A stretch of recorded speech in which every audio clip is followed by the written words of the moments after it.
Hello friends, welcome to my channel TCS with Chauhan. Guys, मेरा नाम है कीरत चौहान। दोस्तों, यहाँ हम कर रहे हैं दृष्टि आईएएस की जो क्विक बुक है वो। और इसमें भारत एवं विश्व का भूगोल चल रहा है। अभी फिलहाल हम किस पे चल रहे हैं? विश्व का भूगोल चल रहा है। और जो चैप्टर है वो है हमारा चैप्टर नंबर 35, जो कि है वायुमंडलीय दाब, गतियां एवं पवनें, राइट। तो पार्ट 3 है, मतलब इस पार्ट में हमारा ये जो चैप्टर है वो हो जाएगा खत्म। तो चलिए पढ़ते हैं आगे। तो गाइस, एक और चीज, अगर आप लोगों को वीडियो पसंद है तो वीडियो को लाइक करिएगा। चैनल को अभी तक आपने अगर सब्सक्राइब नहीं किया है तो चैनल को सब्सक्राइब कर लीजिएगा। और उम, वीडियो को शेयर करिएगा जितना हो सके, अगर आप लोग को पसंद आए तो। और अगर आप लोग घटना चक्र की वीडियोस पढ़ना चाहते हैं तो आप चैनल की प्लेलिस्ट में जाइए। तो वहां पे आपको क्या है, वीडियोस मिल जाएंगी घटना चक्र की सारी। मतलब सारे सब्जेक्ट की ऑलमोस्ट है वहाँ पे। तो अगर आप पढ़ना चाहते हैं तो आप वहाँ से पढ़ सकते हैं। ठीक है, चलिए अब हम स्टार्ट करते हैं अपना पवन संचार, राइट। तो गाइस, जो हमारा नेक्स्ट टॉपिक है वो है पवन संचार। इसकी बात करते हैं, यानी कि ब्लोइंग ऑफ विंड, राइट। इसमें लगा पृथ्वी के धरातल पर वायु दाब में क्या भिन्नता के कारण वायु में गति उत्पन्न होती है। वायु दाब में भिन्नता मतलब ऐसा समझ लीजिए कि अगर ये पृथ्वी है, ठीक है, ऐसे नहीं है।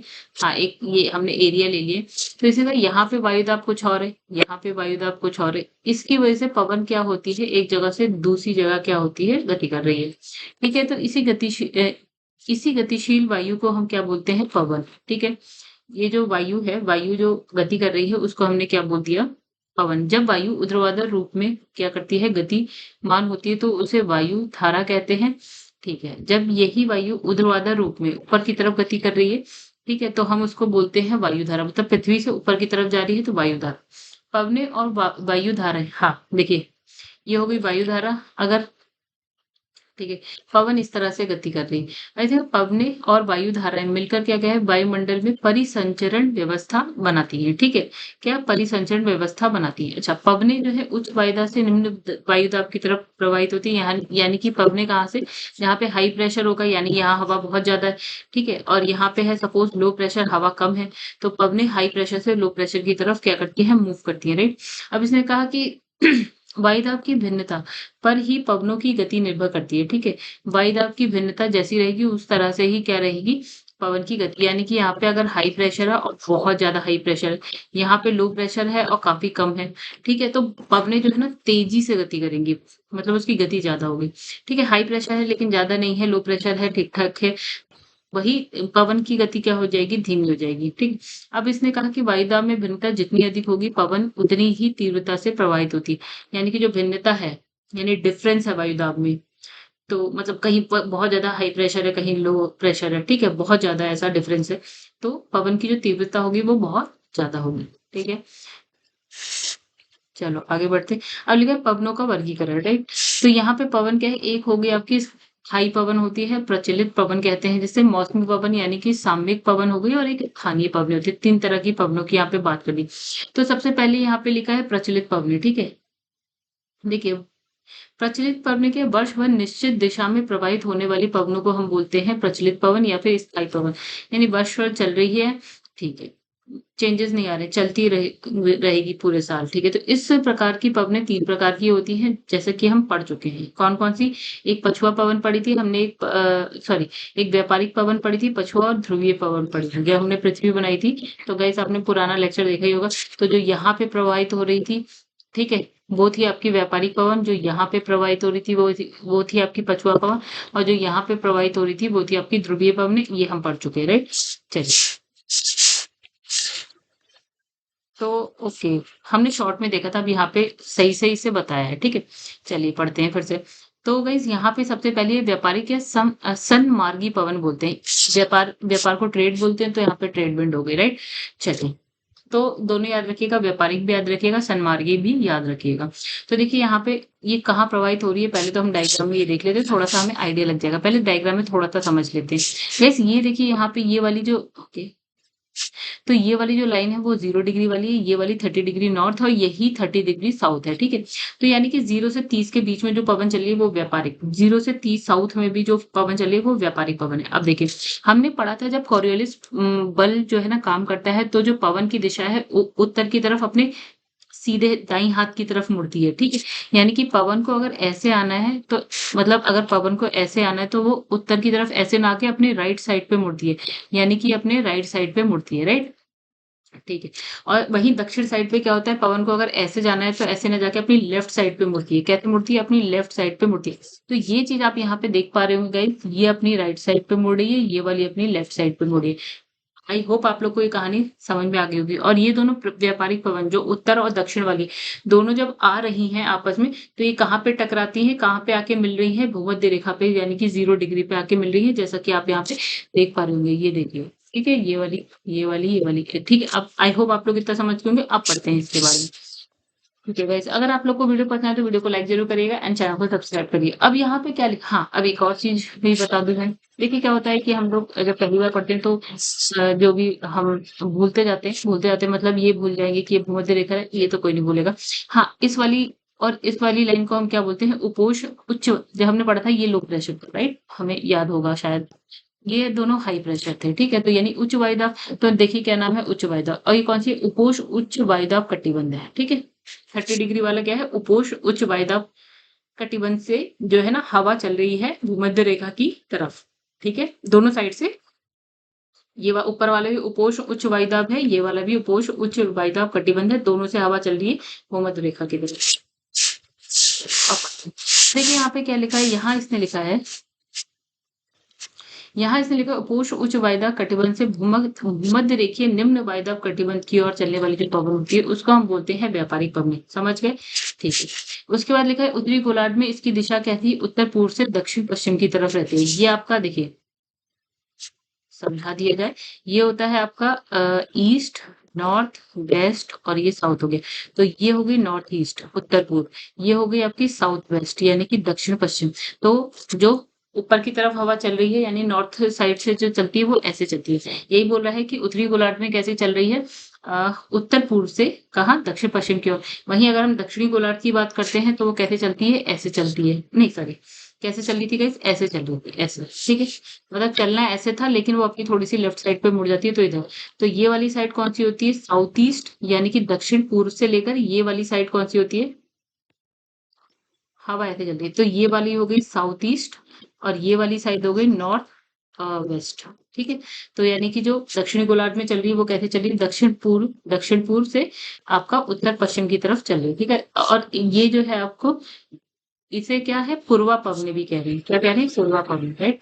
आगे बढ़ते हैं।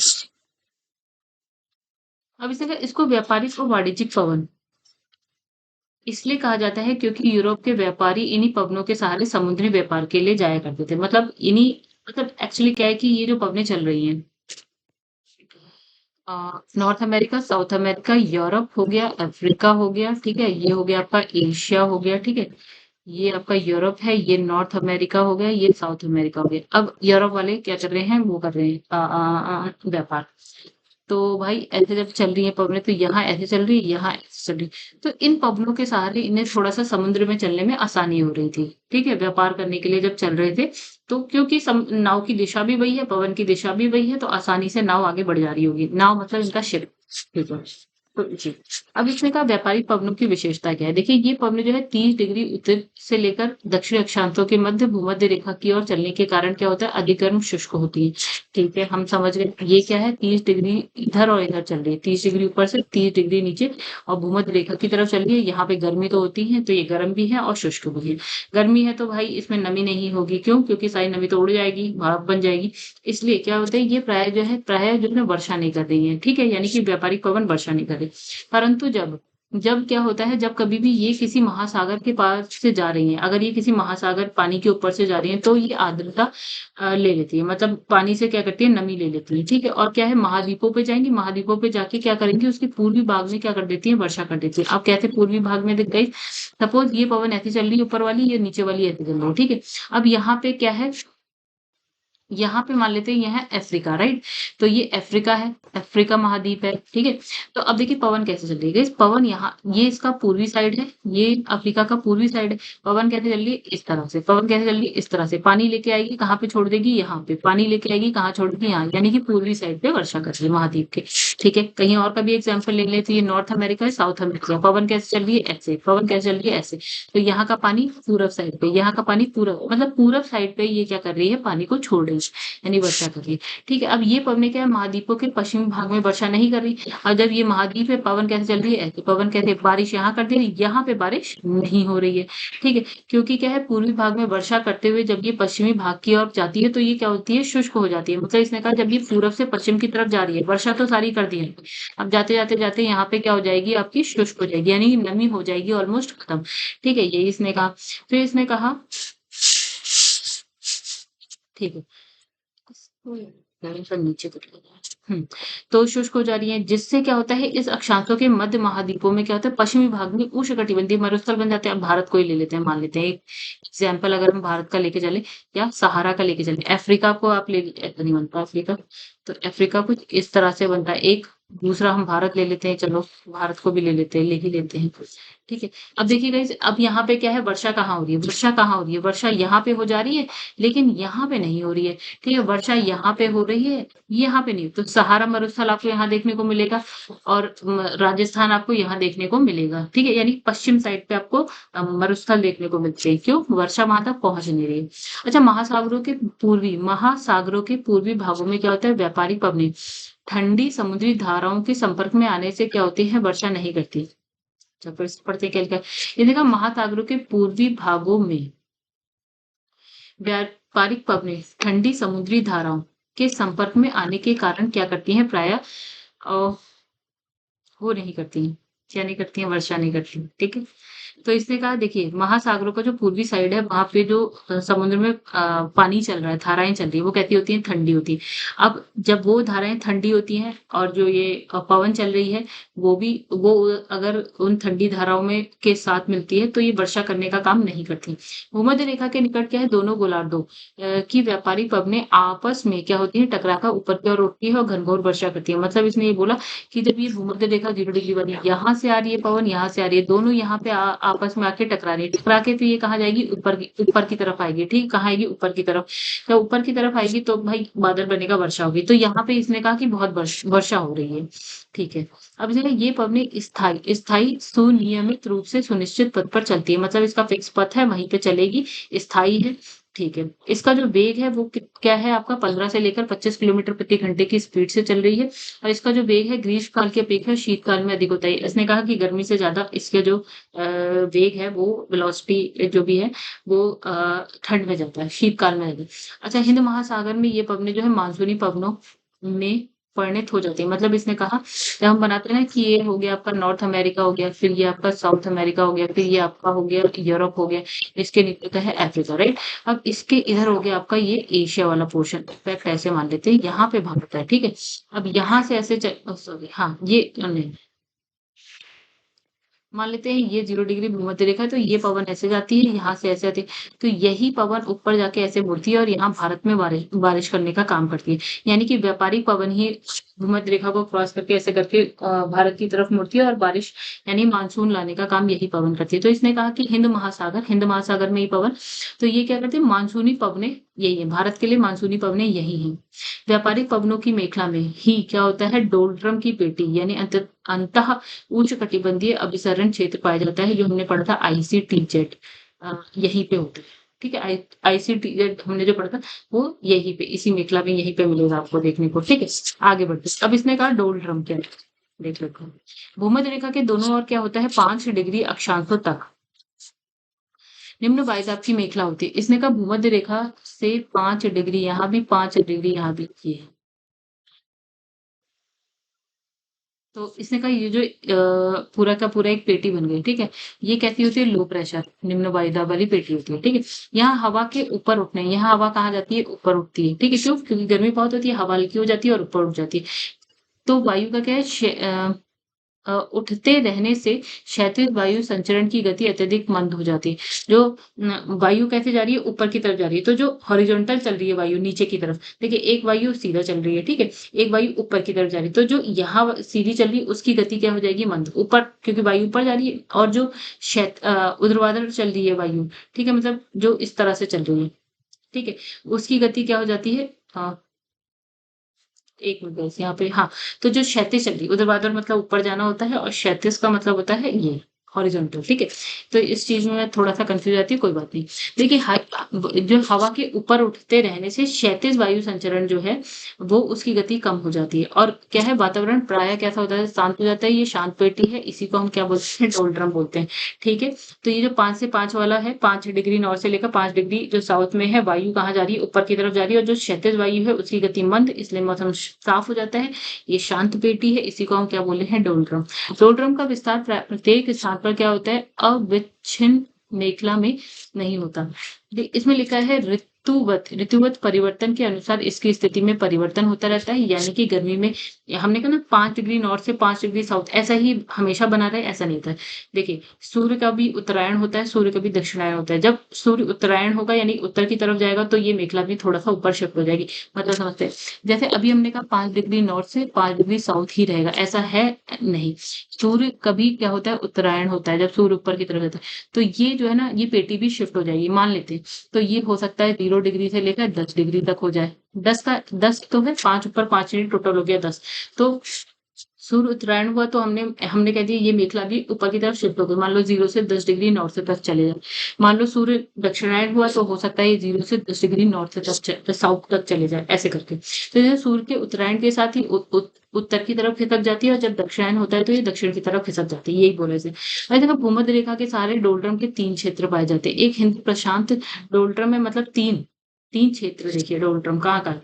एक तो हो गया हिंद प्रशांत का मतलब ये हो गया, जब आप देखते हैं north America, south America, Europe, Africa और यहाँ पे हो जाता है आपका पूरा का पूरा ये एशिया, ठीक है? और यहाँ पे ऑस्ट्रेलिया गई, ठीक है? तो ये हो जाता है आपका हिंद महासागर और ये हो जाता है पैसिफिक ओशन, ये प्रशांत महासागर।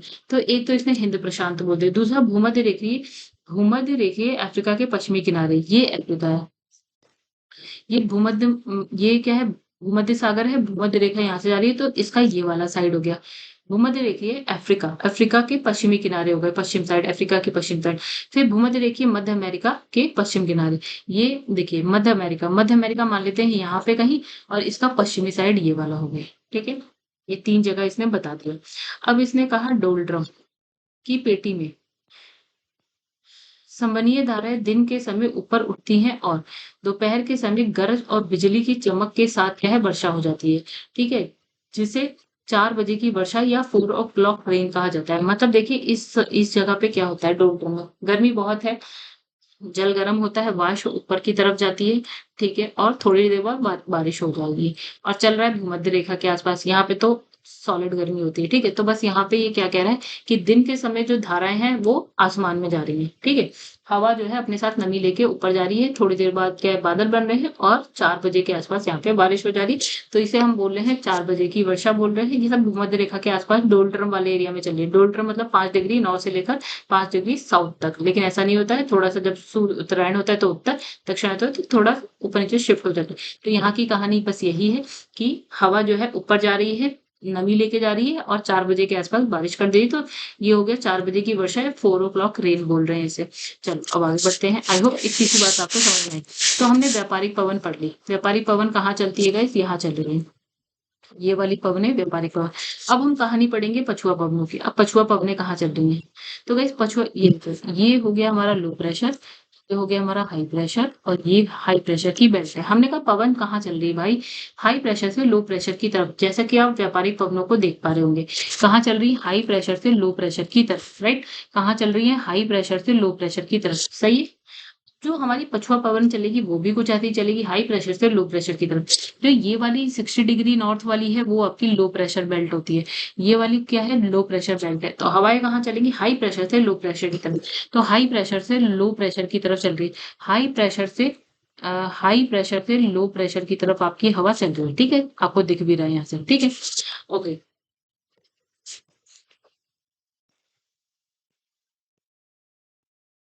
ठीक।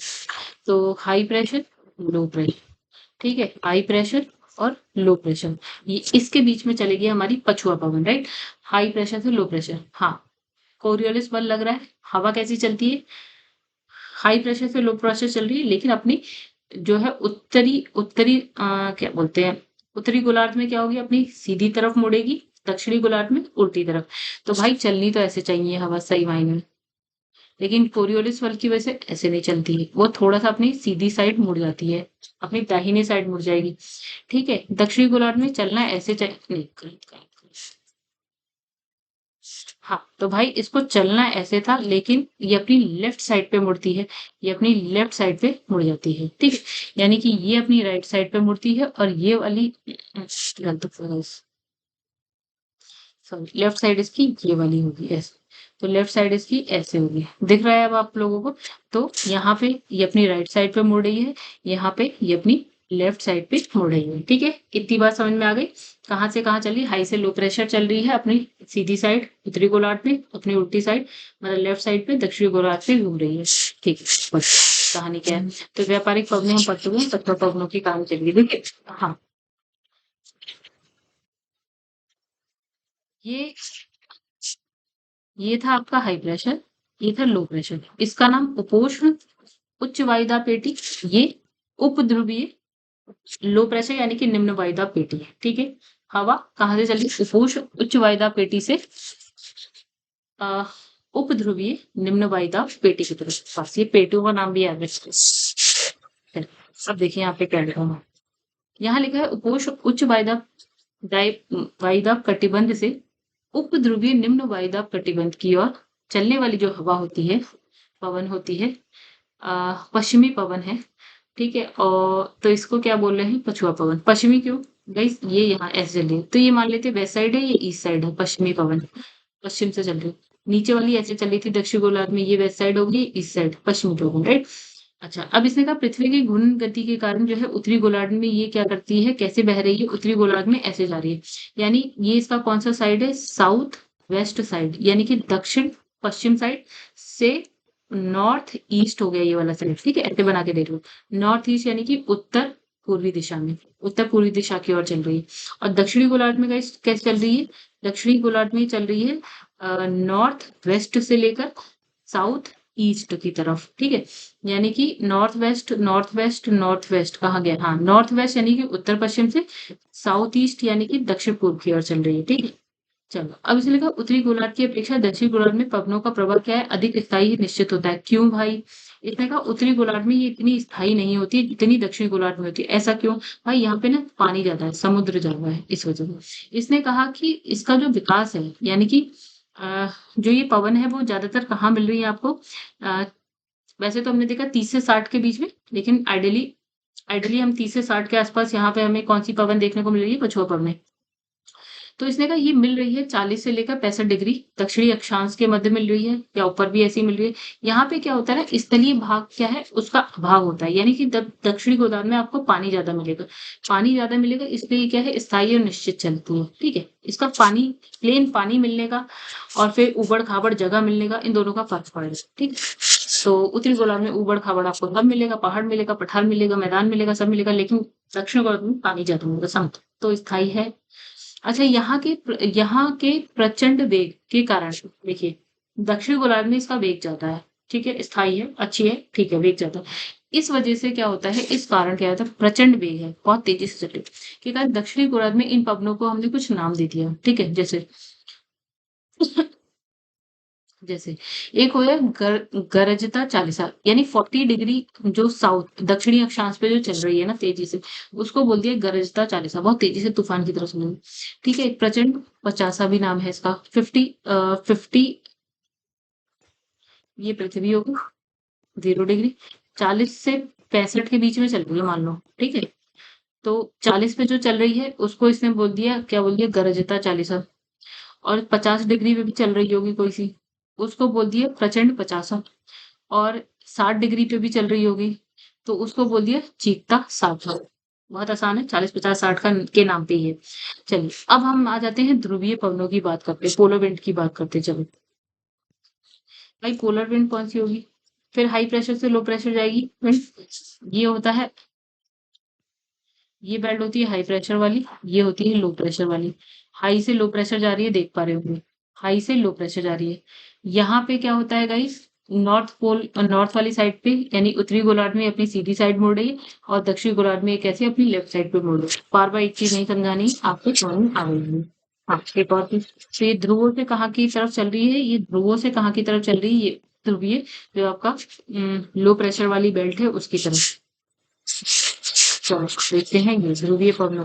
तो ध्रुवीय उच्च वायुदाब वाले क्षेत्र से ध्रुवीय निम्न वायुदाब वाले क्षेत्र की तरफ चल रही है। हाई प्रेशर से लो प्रेशर की तरफ चल रही है, ध्रुवीय पवनें कहते हैं इसको। उत्तर में ये कैसे चल रही है, उस इस तरह से जा रही है, और दक्षिण में इस तरह से जा रही थी, ठीक है। तो यानी कि ये कहाँ से जा रही है, नॉर्थ ईस्ट से जा रही है साउथ वेस्ट की तरफ, और यहाँ पे ये जा रही है ये जा रही है साउथ ईस्ट से लेकर नॉर्थ वेस्ट की तरफ, ठीक है। बार बार नहीं समझाया जाता।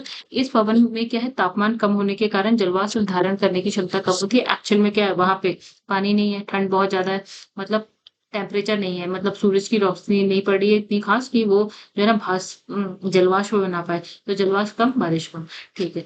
फिर ध्रुवीय पवनी पछुआ पवनों से मिलकर क्या होता है कि चक्रवात और प्रति चक्रवात को उत्पन्न करती है। देखिए, जब हमने ये देखा तो यहाँ से ध्रुवीय पवनें आ रही है, और यहाँ से आपकी पछुआ पवनें जा रही है, ठीक है। तो ये दोनों मिल रही है, जब ये मिलती है चक्रवात की स्थिति बनती है या प्रति चक्रवात की स्थिति बन रही है, ठीक है। अब चलते हैं, हम लिखा है सामयिक पवनी या मौसमी पवनों की बात करते हैं, ठीक है। मौसमी पवनी समझिए, अभी काफी बड़ा हो गया है ये चक्र। जिन पवनों की दिशा मौसम और समय के अनुसार परिवर्तित हो जाती है उसे सामयिक पवनें कहते हैं। यानी कि सपोज पवन ऐसे चल रही, मौसम बदला, पवन ऐसे चलने लगी, ठीक है। मतलब समय के साथ मतलब मौसम के साथ बदल रही है, ठीक है। फिर इसने कहा इन्हें भूमंडलीय पवनों का रूपांतरण रूप माना जाता है। क्या है ये, भूमंडलीय पवन का रूपांतरण रूप। ये पवनें तीन प्रकार की होती है। एक हो गया मानसूनी पवनें, जिससे हमारे यहाँ बारिश होती है। दूसरी हो गई स्थलीय समीर या समुद्र समीर, ठीक है, समझेंगे। एक होती है पर्वत समीर और घाटी समीर, राइट।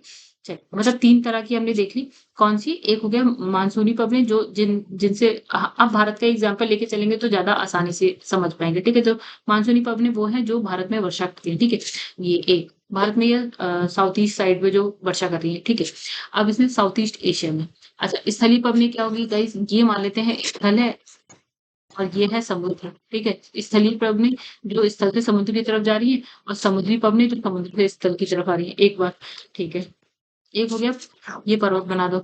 एक होता है पर्वत पर्वत समीर, एक हो गया घाटी समीर। पर्वत समीर जो पर्वत से घाटी की तरफ जा रही होगी, और घाटी समीर जो है घाटी से पर्वत की तरफ हुई। समझ गए, पढ़ते हैं इसके बारे में।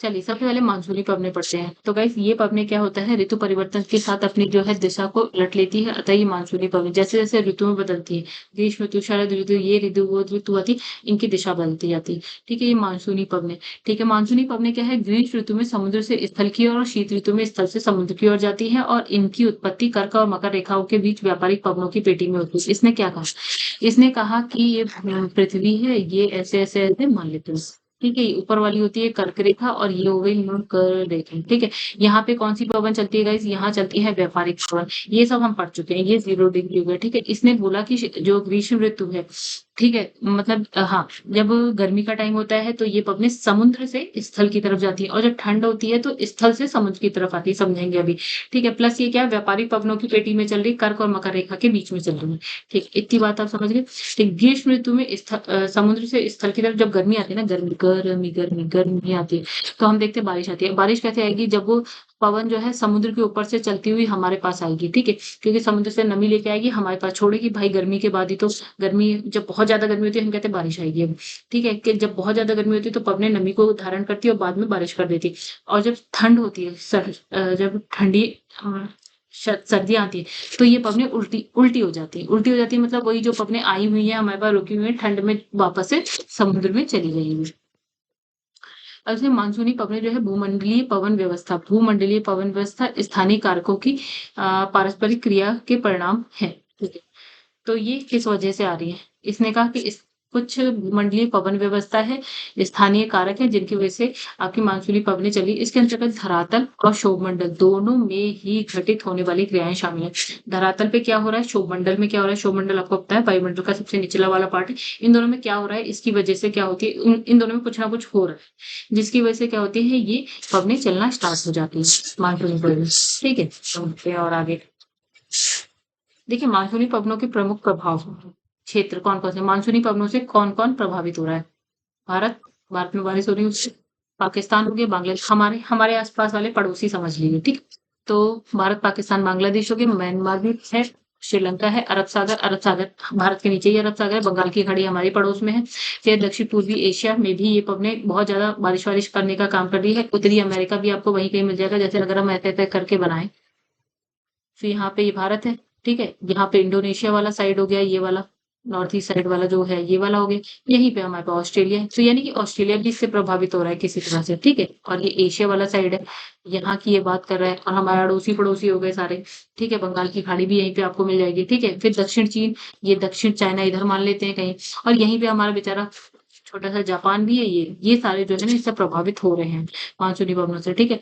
और इसने कहा यहाँ इसकी सबसे आदर्श दशाएँ मिलती है, मतलब इसी एरिया में आपको मिलेगी। हालाँकि पृथ्वी बहुत बड़ी है, बहुत जगह मिलना चाहिए, लेकिन हम मेनली बात करते हैं मानसूनी पवनों की इधर की साइड, जो मैंने बता दिया। अपने आस-पड़ोस में और थोड़ा-सा चाइना, जापान तक चले जाइए, ठीक है? अब हमने मानसूनी पवनों की बात होगी, इससे बारिश हो रही है भारत में, प्रभावित कर रही है हम लोगों को, ठीक है? उसके बाद हम स्थलीय समीर मैंने कह दिया, स्थल से समुद्र की तरफ जाती है, ठीक है?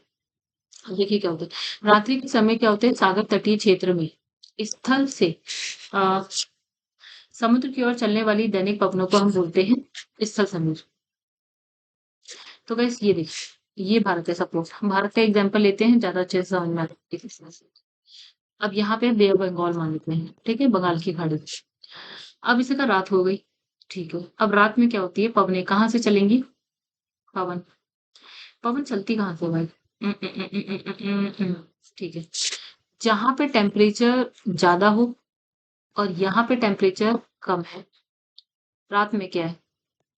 रात में जब हम स्थल और समुद्र की बात करते हैं ना, स्थल लिख देते हैं यहाँ पे और यहाँ पे समुद्र लिख, जब हम स्थल और समुद्र की बात करते हैं तो स्थल को गर्म होने में भी टाइम लगता है और ठंडा होने में भी टाइम लगता है। समुद्र को इतना टाइम नहीं लगता, तुरंत हो जाता है। जैसे ही रात हुई, समुद्र ठंडा हो गया, अभी स्थल को ठंडा होने में टाइम लग रहा है, यानी कि अभी भी ये थोड़ा-सा गर्म है।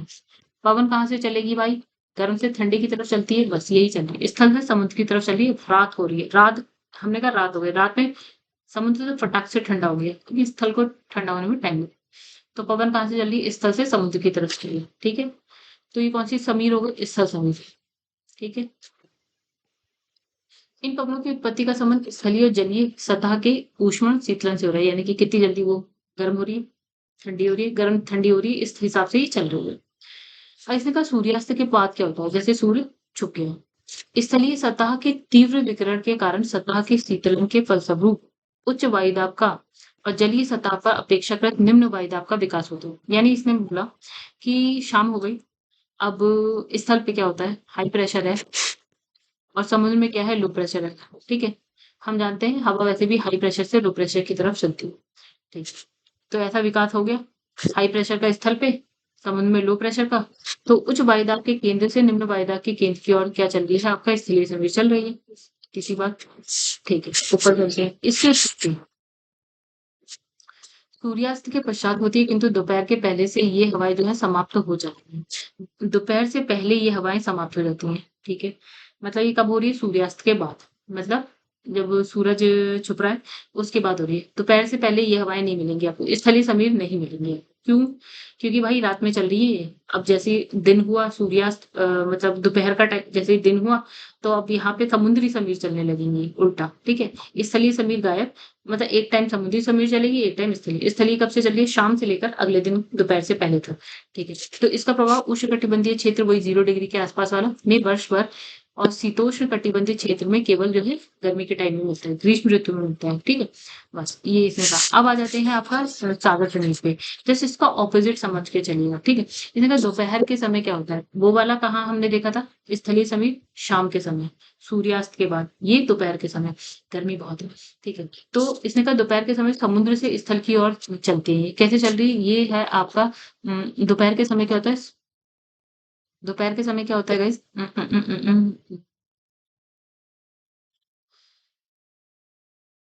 दोपहर के समय ये कहाँ से कहाँ चल रही है, देखिए समुद्र में क्या बनता है, हाई प्रेशर सा बनता है, और यहाँ पे क्या बनता है, स्थल पे लो प्रेशर सा बनता है। तो ये क्या हाई प्रेशर से लो प्रेशर की तरफ चलती है, क्योंकि स्थल बहुत ज्यादा गर्म हो जाता है, गर्म होने की वजह से हवा ऊपर चली जाती है, और यहाँ पे क्या हो जाती है, हवा कम हो जाती है, हवा कम होने की वजह से लो प्रेशर की तरफ चलती है, हाई प्रेशर से लो प्रेशर की तरफ हवा चल रही है। तो यानी कि समुद्र से कहाँ की तरफ चल रही है, स्थल की तरफ चल रही है, स्थल की तरफ चली। तो यानी कि ये समुद्र से स्थल की तरफ चली है, तो यानी कि ये सागर समीर हो गई, सागर से स्थल के सागर समीर। इसकी भी उत्पत्ति का संबंध जो सागरीय और स्थलीय भाग के ऊष्मन शीतलन से है, ठीक है। दोपहर के समय क्या होता है, टेम्परेचर बहुत ज्यादा है, और स्थलीय सतह पर क्या है, निम्न वायु दाब बन जाता है, जलीय सतह पे क्या बन जाता है, हाई प्रेशर बनता है। यानी कि जल में हाई प्रेशर बन रहा है, और स्थल पे क्या बन रहा है, लो प्रेशर बन रहा है, ठीक है। तो हवा कैसे चलती है आपकी, हाई प्रेशर से लो प्रेशर, समुद्र से लेकर स्थल की तरफ चली, स्थल, तो ये समुद्र समीर हो गई, ठीक है। इसका प्रभाव क्या है, दोपहर से कब होता है, सूर्यास्त के तक, सूर्यास्त तक मतलब, देखिए जब हमने स्थल समीर पढ़ी थी, हमने कहा था सूर्यास्त पढ़ा था, सूर्यास्त से कब तक, दोपहर, दोपहर, दोपहर तक चलेगा, ठीक है, हिसाब किताब। और जो सागर समीर है वो दोपहर से सूर्यास्त की तरफ, ये पूरी एक साइकिल बन गई। मतलब एक टाइम क्या चल रहा है, एक टाइम क्या चल रही है आपकी स्थल समीर चलिए, एक टाइम क्या चल रही है आपकी सागर समीर चल रही है। चलो अब पर्वत समीर घाटी समीर की बात कर लेते हैं, यानी कि जो पर्वत से चलेगी पर्वत समीर, जो एक बार दूसरा,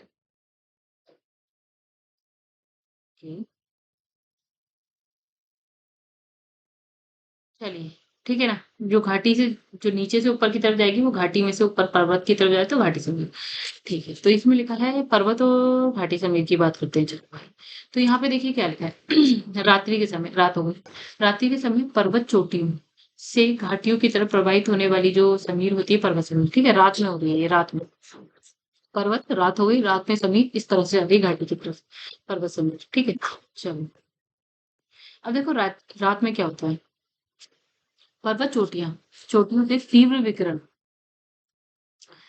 के कारण हवाएं ठंडी और भारी होने से पर्वतीय ढाल के सहारे घाटी की तरफ हवाएं चलने लगती हैं, गति करती हैं, ठीक है। पर्वत, यहाँ पे तीव्र विकिरण हो रहा है, रात के समय बहुत तेजी से विकिरण हो रहा है, मतलब ऊष्मा उड़ गई ऊपर गई फटाक से। अब इसकी वजह से क्या होती है, यहाँ पे हवा जो है ना कैसी हो जाती है, ठंडी होगी, ठंडी हो जाती है तो भारी हो जाती है, भारी होगी तो नीचे की तरफ जाएगी, बस ये ऊपर से नीचे जा रही है। अब देखो वही घाटियों से, घाटी से पर्वतीय चोटी की ओर जो पर्वतीय ढाल के सहारे अपवाहित होने वाली जो धारा है घाटी जमीन, मतलब इसने कुछ नहीं बोला, इसने कहा जो घाटी से ऊपर की तरफ जाएगी वो घाटी जमीन, बस खत्म। ये गर्म होता है, ठीक है, बस इतनी सी बात। चलो अब इसकी स्थानीय पवनें क्या होती है, शॉर्ट में सोचा जाए तो गर्मी में जो हमारे यहाँ होती है लू, तो लू एक स्थानीय पवन है, ऐसी हर जगह पे कोई कोई पवन बह रही होती है और उसका अपना नाम होता है, ठीक है। चलो ये पवनें तापमान और वायु दाब के स्थानीय अंतर से चलती है, यानी कि टेम्परेचर डिफरेंस की वजह से चलती है, या दाब, वायु दाब में अंतर है इसकी वजह से चल रही है, ठीक है। ये क्या होता है, कुछ ही मतलब एक पर्टिकुलर एरिया को प्रभावित कर रही होती है। इसकी उत्पत्ति हेतु क्या है, स्थानीय तापांतर, दाब प्रवणता मुख्य कारक है, यानी कि एक पर्टिकुलर स्थान पे हम देखते हैं ताप में अंतर क्या है, टेम्परेचर कहीं ज्यादा कहीं कम, हवाएं उनके बीच में चल रही है। दाब प्रवणता को देखते हैं, कहीं बहुत ज्यादा वायुदाब कहीं कम वायुदाब उनके बीच में चल रही है एक पर्टिकुलर एरिया में, ठीक है। तो ये स्थानीय पवनें क्षोभ मंडल की निचली परत तक ही सीमित रहती है, यानी कि बहुत ऊपर नहीं बहती है, नीचे नीचे नीचे बह रही हो। चलो आगे बढ़ते हैं। इसने कहा मुख्य मुख्य प्रमुख स्थानीय पवनों की बात करते हैं।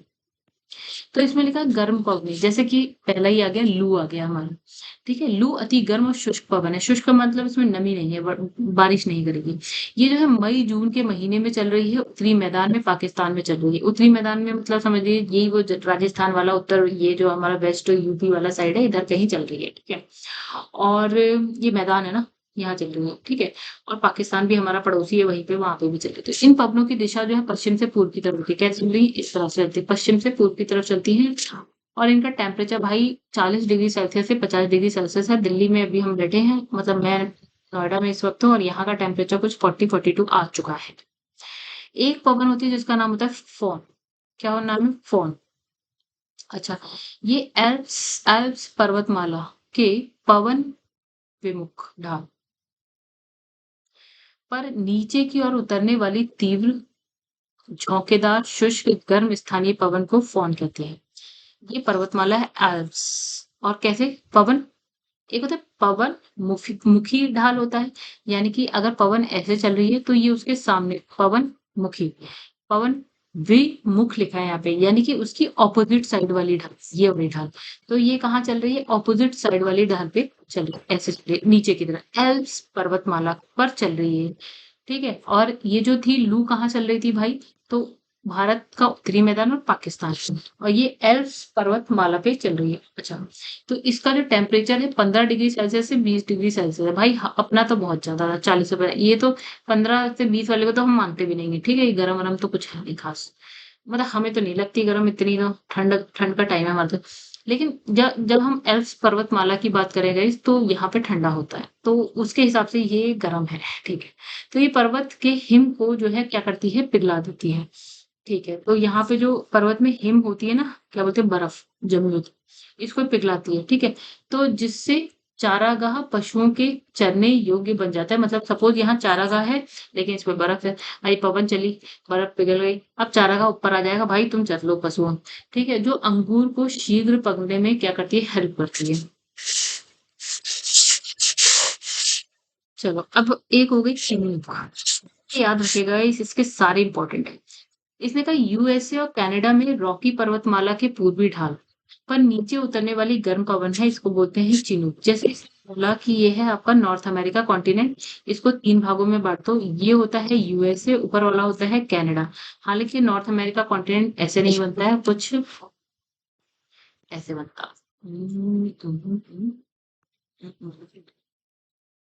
कुछ ऐसे बनते हैं, ठीक है?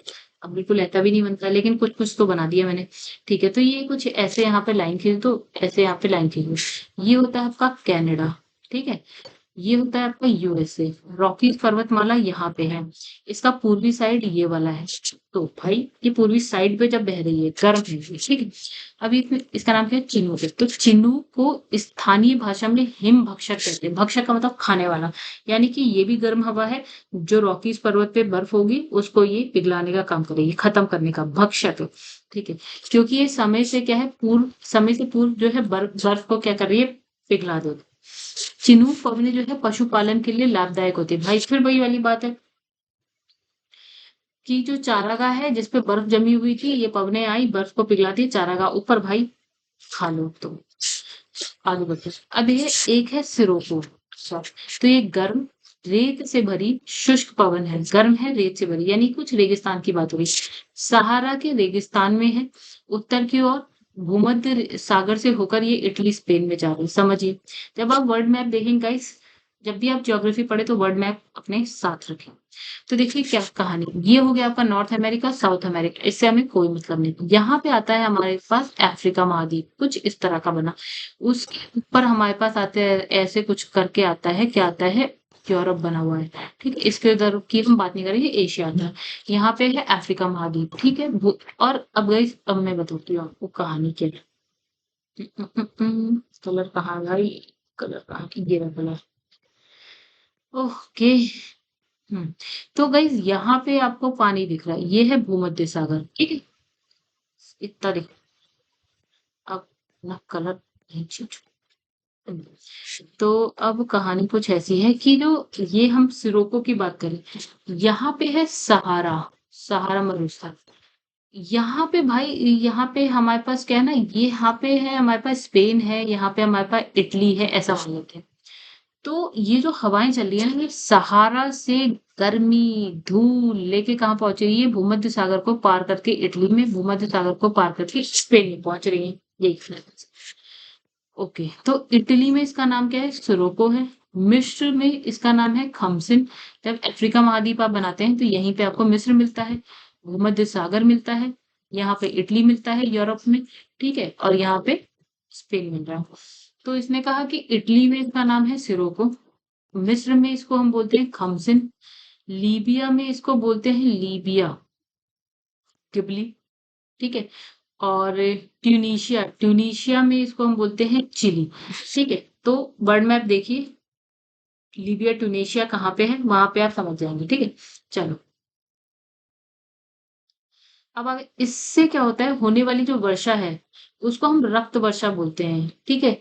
क्यों बोलते हैं भाई, ये सहारा से आ रही है रेत लेके, लाल रेत लेके आ रही है, तो जब बारिश होती है ना इसकी वजह से, भूमध्य सागर से होती हुई जब ऊपर जाएगी नमी लेके जाएगी, मान लो इटली में जाके इसने वर्षा कर दी, तो वर्षा जो पानी जाएगा, पानी के साथ रेत भी गिरेगी लाल कलर की, तो लाल कलर की लाल रेत की उपस्थिति के कारण ये क्या होती है, रक्त वर्षा हम कहते हैं। इटली में जो बारिश हो रही है वो लाल लाल होती है, ठीक है।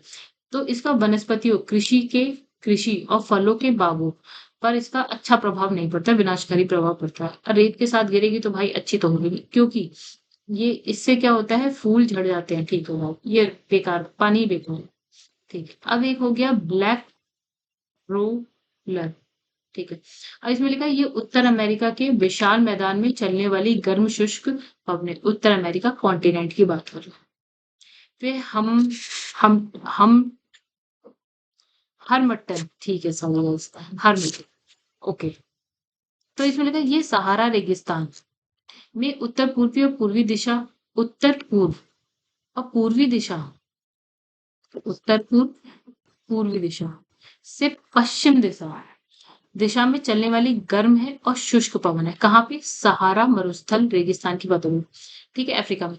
तो ये अफ्रीका के पश्चिमी तट की उष्ण और आर्द्र स्थितियों में शुष्कता लाती है और मौसम क्या होता है, सुहावना और स्वास्थ्यप्रद हो जाता है। यानी इसने कहा ये हमने बनाया अफ्रीका महाद्वीप, तो ये चल कैसे रही है, ऐसे ऐसे, और जा रही है पश्चिम की साइड, ऐसे जा रही है। तो यहाँ का मौसम ये अच्छा कर देगी, ऐसा कुछ ये क्वेश्चन, ठीक है। अब इसमें गिनी तट, ये कहाँ पे, जब आप ऐसे ऐसे करके नॉर्थ अफ्रीका बनाते हैं तो यहाँ की ये बात कर रहा है, गिनी तट पर।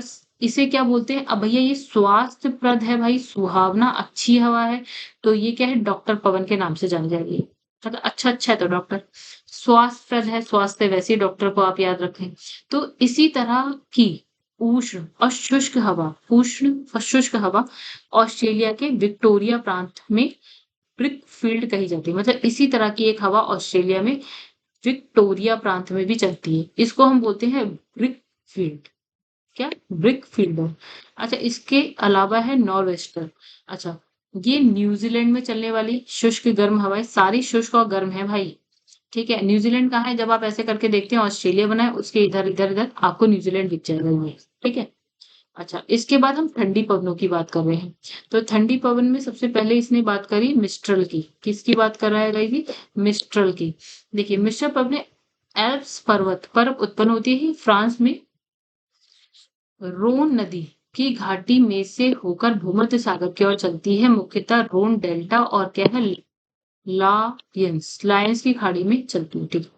मतलब देखिए, जब आप यूरोप बनाते हैं ना, मान लो ये हमने यूरोप बना दिया, ये यूरोप है, अब ये भारत मत समझ लेना, ये इटली है, ठीक है।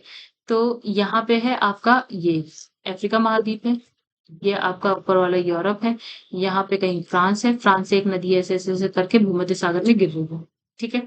तो मिस्र पवने एल्प्स पर, यहीं पे एल्प्स पर्वत है, ठीक है। तो इसमें मिस्र पवने जो है एल्प्स पर्वत पर उत्पन्न होती है, एल्प्स पर्वत पर उत्पन्न हो रही है, ये फ्रांस में जो रोन नदी है उसकी घाटी में से होकर कहाँ जा रही है, भूमध्य सागर में। रोन नदी की घाटी से होकर कहाँ जा रही है, भूमध्य सागर में, ये भूमध्य सागर वाला एरिया है, यहाँ जा रही है, ठीक है। अच्छा, ये यहाँ पे भूमध्य सागर में क्या बनाएगी, रोन नदी है तो रोन डेल्टा बना रही है, लायंस की खाड़ी में गिरती है, यहीं पे एक खाड़ी है जिसको हम बोलते हैं लायंस की खाड़ी, ठीक है। अब लिखा है ये बहुत ठंडी, क्योंकि देखो फ्रांस फ्रांस वाला एरिया ठंडा होता है, ठंडी शुष्क तेज, हम ठंडी पवनों की बात करें तो ठंडी शुष्क तेज गति से चलने वाली स्थानीय पवन है, ठीक है। और टेम्परेचर इसका कैसा होता है, हिमांक से नीचे होता है, अब भाई साहब बहुत ठंडी, ठीक है। एक हो गई बोरा, तब ही नहीं हो रहा है इस बोरा। अब इसने कहा ये मध्य यूरोप में उत्तर पूर्वी पर्वतों से एड्रियाटिक सागर के पूर्वी किनारे पर चलती है। ये एड्रियाटिक सागर है, इस तरह से चल रही है, पूर्वी साइड पे चल रही है, ठीक है। अब भाई इतना तो यूरोप में आप देख ही सकते हो, एड्रियाटिक सागर। वहीं नीचे की तरफ आपको काला सागर एड्रियाटिक भूमध्य सागर के पड़ोस में दिख जाए। अब इससे क्या होता है, इटली यूगोस्लाविया अधिक प्रभावित होते हैं। क्यों? भाई जब आप यूरोप बनाते हो ना ऐसे करके, तो यहाँ पे इटली आता है, भूमध्य सागर तो है ही, यहाँ पे एड्रियाटिक सागर और काला सागर ऐसे मिल जाएगा आपको। तो इटली और यूगोस्लाविया ये दोनों प्रभावित हो रहे। बोरा जो है लैटिन भाषा का शब्द है, जिसका मतलब होता है उत्तरी, उत्तर से आ रही है, उत्तर पूर्व से आ रही है। अब इसने कहा जोरन, ये इसने बोला जोरन, ठीक है। ये जूरा पर्वत, कभी ये कहाँ पर है? स्विट्जरलैंड। अब स्विट्जरलैंड कहाँ है? यूरोप में। भाई इतना आप देख लेना। तो इसने कहा ये जूरा पर्वत यानी कि स्विट्जरलैंड से जेनेवा झील यानी कि इटली, अभी हम यूरोप बार बार पढ़ रहे हैं, इटली हमने पढ़ा है। तब क्या है, रात्रि के समय चलने वाली क्या है, हम ठंडी पवनों की बात करें तो ये क्या है, शीतल शुष्क हवा है, मतलब पानी नहीं है इसमें। अब देखिए पानी तो वहीं आएगा ना जहाँ समुद्र होगा। अब ये लैंडलॉक कंट्री की बात कर रहे हैं, ऊपर ऊपर की बात कर रहे हैं, ठीक है। अगर स्विट्जरलैंड की बात करें तो चारों तरफ पानी नहीं है, आप इटली की बात करें तो नीचे की तरफ पानी है, लेकिन ये ऊपर की तरफ से आ रही है, ठीक है। तो बस पानी नहीं है तो शुष्क है, ठंडी है। अब इसमें क्या है, ये लिखा है ब्लिज़र्ड यानी कि हिम झंझावात, ठीक है। तो ये जो है बर्फ के कणों से युक्त क्या है, ध्रुवीय पवनें। अब ये ध्रुवों पे पहुंच गई है, बर्फ है। अब ये जो है रूस में एक जगह है साइबेरिया, ठीक, बहुत ठंडा। कनाडा ऊपर की साइड बहुत ठंडा, यूएसए ऊपर की साइड बहुत ठंडा, तो यहाँ पे चलती है ये, ठंडी ठंडी जगहों पे चलती है। साइबेरिया क्षेत्र जो रशिया का ऊपर वाला पार्ट है, बहुत ठंडा। यहाँ इस पवनों को क्या बोलते हैं, बुरान बोलते हैं। क्या बोलते हैं? बुरान। चलो आओ, तीसरी बात खत्म, आगे बढ़ते हैं। अब इसने कहा स्थानीय पवनें, स्थानीय क्षेत्र और प्रकृति देख लेते हैं। चलिए, जैसे ये सब तो पढ़ी, अच्छा बहुत सारी नहीं पढ़ी हमने। तो देखिएगा इस यहाँ पे क्या कह रहा है, ये कह रहा है चिनूक, तो ये रॉकीज पर्वत से पूर्वी ढाल पर प्रवाहित होती है, ठीक है। दक्षिण कोलोराडो के दक्षिण भाग से लेकर उत्तर में कनाडा के ब्रिटिश कोलंबिया तक। भाई अब देखो, मैप खोल लो, आधी जानकारी यहीं पे है, थोड़ा सा आप ढूंढ लो कि मैप में कहाँ मिल जाएगा। ये मैं वैसे पढ़ा चुकी हूँ अभी चिनूक का। गर्म होती है, शुष्क होती है, ठीक है। कौन?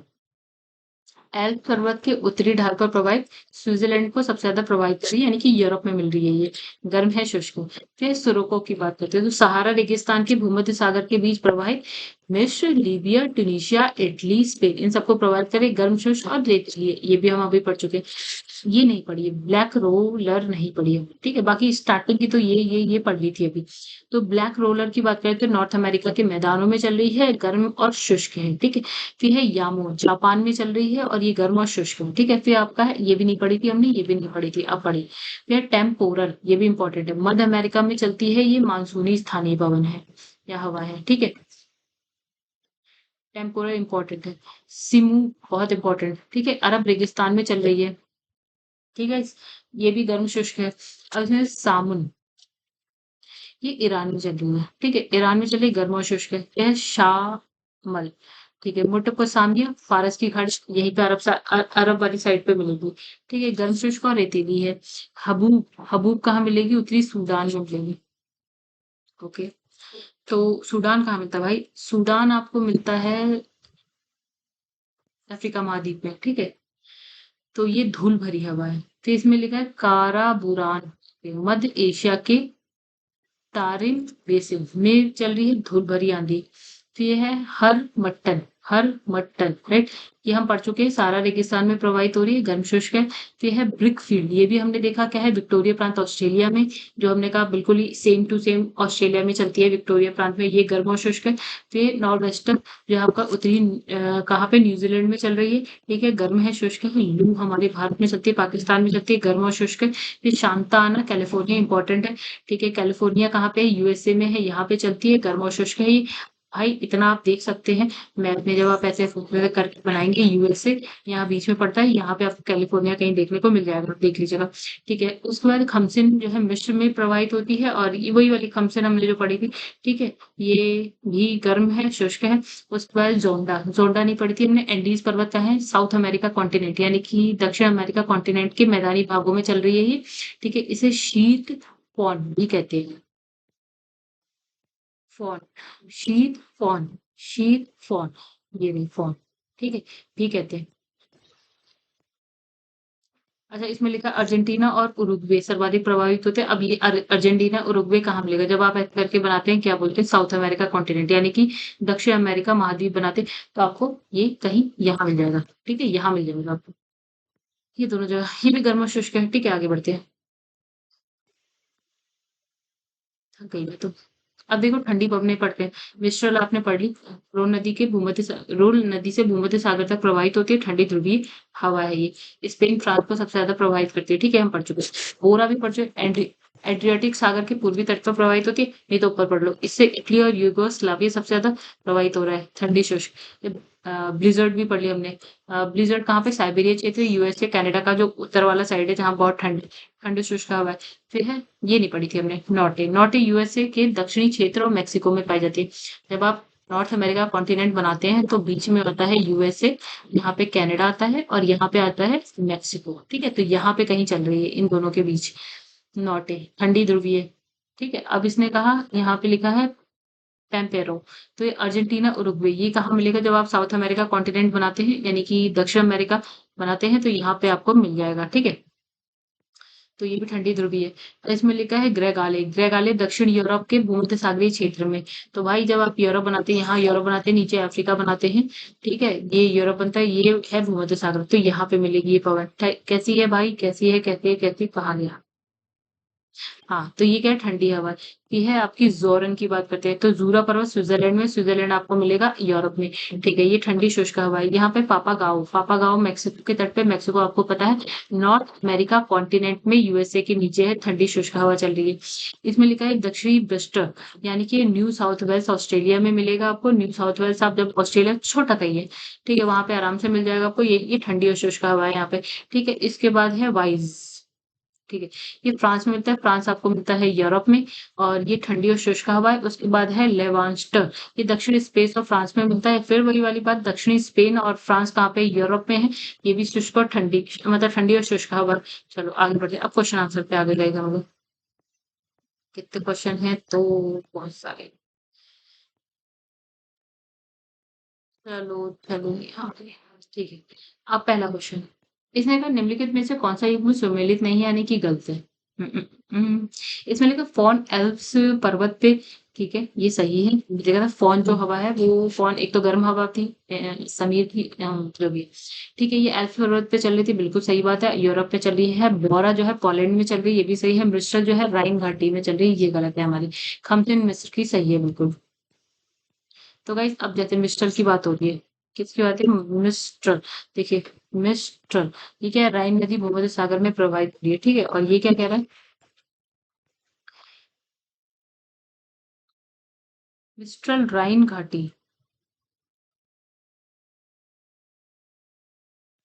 राइन घाटी, एक मिनट गाइस। तो गाइस, इसका आंसर होना चाहिए ये वाला बी, बोरा, क्योंकि ये जो आपकी चल रही है, ये प्रवाहित करते, प्रवाहित प्रभाव, वैसे तो पोलैंड भी वहीं पे। तो गाइस, इसका मिस्ट्रल राइन घाटी राइन नदी से भूमध्य सागर की तरफ होती है। हालांकि ये भी सही है, ऑलमोस्ट सारे सही है। हालांकि इसके में देखिए क्या आता है आंसर। इसके में आंसर है बोरा। बोरा को देखिए, ये कहाँ चला है? बोरा, बोरा, बोरा, बोरा एड्रियाटिक सागर के पूर्वी तट पर ये इटली और युगोस्लाविया को सर्वाधिक वो करती है, प्रभावित करती है। हालांकि पोलैंड, हाँ, तो यही वाला गलत होगा, पोलैंड थोड़ा सा ऊपर। ठीक है, तो चलो आगे बढ़ते हैं। अब देखिए नेक्स्ट, ये क्या कह रहे हैं? ये कह रहे हैं निम्नलिखित कथनों पर विचार कीजिए। चलो करते हैं विचार।